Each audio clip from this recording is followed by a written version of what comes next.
The New York Knicks will win the NBA championship this season. Yes! Yes! Hell to the no. Wait, come on. Look, What are you I'm a diehard Knicks fan. I know you are. I'm a diehard Knicks fan. I root for them all day, every day. I know. Bro. The Boston Celtics and the Cleveland Cavaliers ain't no joke, y'all. I mean, Stephen A. on The Tonight Show. That man is everywhere. Kai Cenat also joined Jimmy Fallon last night, and he'll be in studio with us live. We can't wait for that. Got my girl Elle Duncan. Brian Windhorst catching my second Look how win. happy he is. Look at him. He's so happy. He's holding a smirk Why? back. Because he's in LA and he's going to the Knicks-Lakers game tonight? And he was on The Tonight Show. Yeah, he's a big deal. He's a BFD. It's been a nice 24 hours, no doubt about that. What's up, Wendy, Molly, and Elle? Hey. You know, Elle, you know what comes with sitting in that chair, right? You know what comes with sitting in that chair. This ain't Sports Center. Yes, ma'am. There it is. He's got it. She gets it.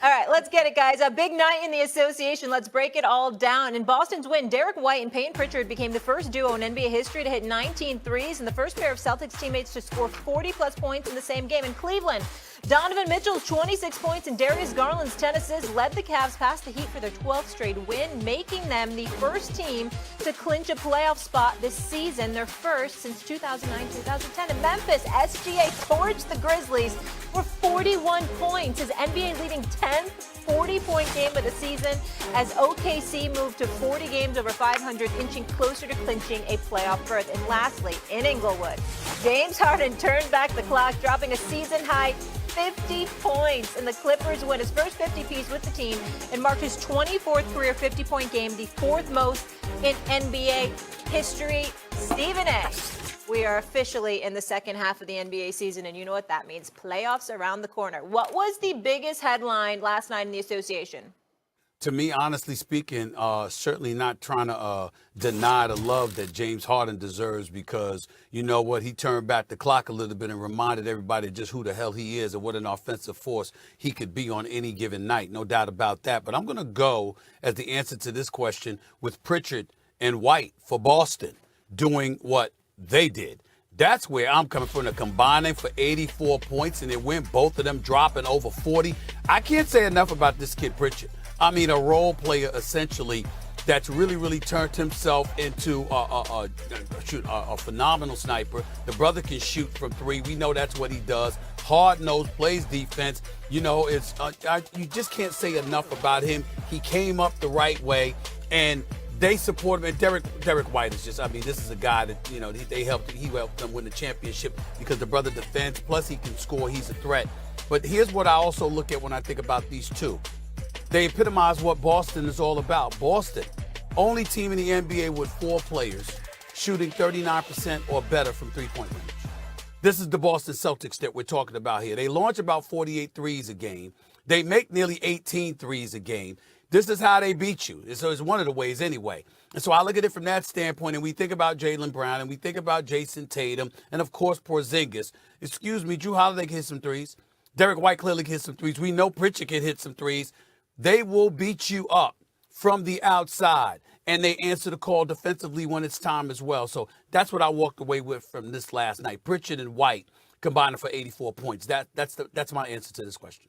I don't tell the producers what to do like Stephen A. does. I would just ask them to start putting up the James Harden highlights from last night.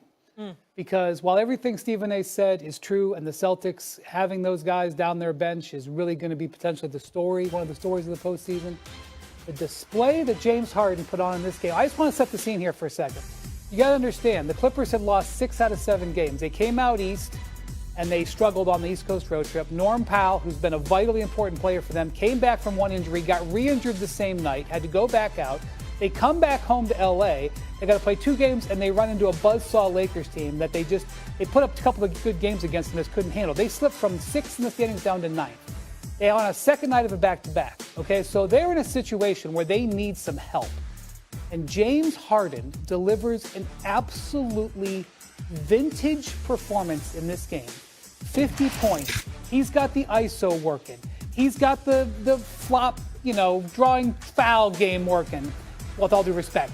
He had a dunk in this game where I had to check what year it was. He came off a screen at the top of the key and went down for a power dunk. So he delivered this huge performance. I'm telling you, this is one of the most impressive I didn't see highlights that. I missed that one. Oh, my God, Stephen. I know you did because you were traveling. I don't blame you for missing it because you were traveling. And Stephen A. came up against Cade Cunningham, who's one of the great young players in this league, probably going to be All-NBA.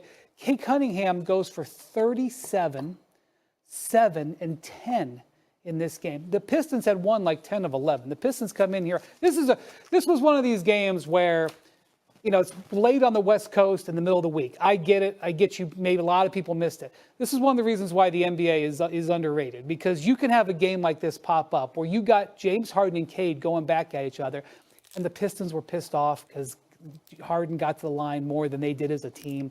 It was like back to prime Harden with the Rockets. He was cooking guys, and the other team was complaining about the officiating. So, I mean, I really enjoyed this. James Harden's having a fabulous season, got his all-star appearance back. I don't know how far the Clippers are going to go. I'm not saying they're not going very far. I agree. Yes, you do. I don't want to say this Yes, is you do. meaningful. You know they're not going far. I'm just saying let's enjoy how awesome of a game this was, because he was going head-to-head with Cade for a lot of this. I think we can enjoy it. But Wendy, Molly, Stephen A., do you know what my favorite subject was in school? Well, apart from PE, that's why I got into sports. It was history. Because with all due respect to James Harden, we just showed it, fourth most, it has 26 50-point games, fourth most in history. In fact, he's done it against 16 different teams. The only people who have done it against more teams, Kobe, Michael Jordan, that's amazing. But you know what's never, ever, ever, ever happened before? Ever, is what we saw from the Celtics last night. This, to me, was the stat of the night, maybe the month.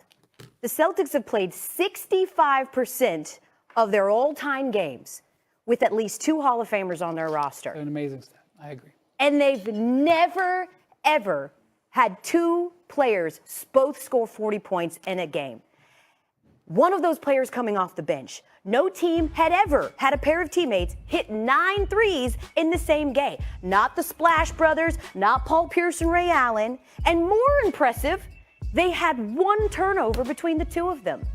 I love history, and I love what James Harden did, and you're right. It shouldn't always be about the history part. It should just be about seeing these vintage performances.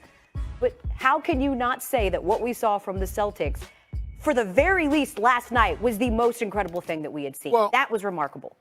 I'll also move it forward in this regard. I appreciate the historical perspective that you brought up, and certainly not trying to knock down what James Harden has done, because like I said, he turned back the clock and reminded us of who the hell he still is and can be on any given night. And by the way, he deserves so much props because Paul George is gone. Kawhi Leonard might as well be, as far as I'm concerned, because, you know, listen, I don't care. I don't care if you see him on the court. You don't think for 1 second you're going to see Kawhi Leonard on the court come playoff time. Something will happen. That's just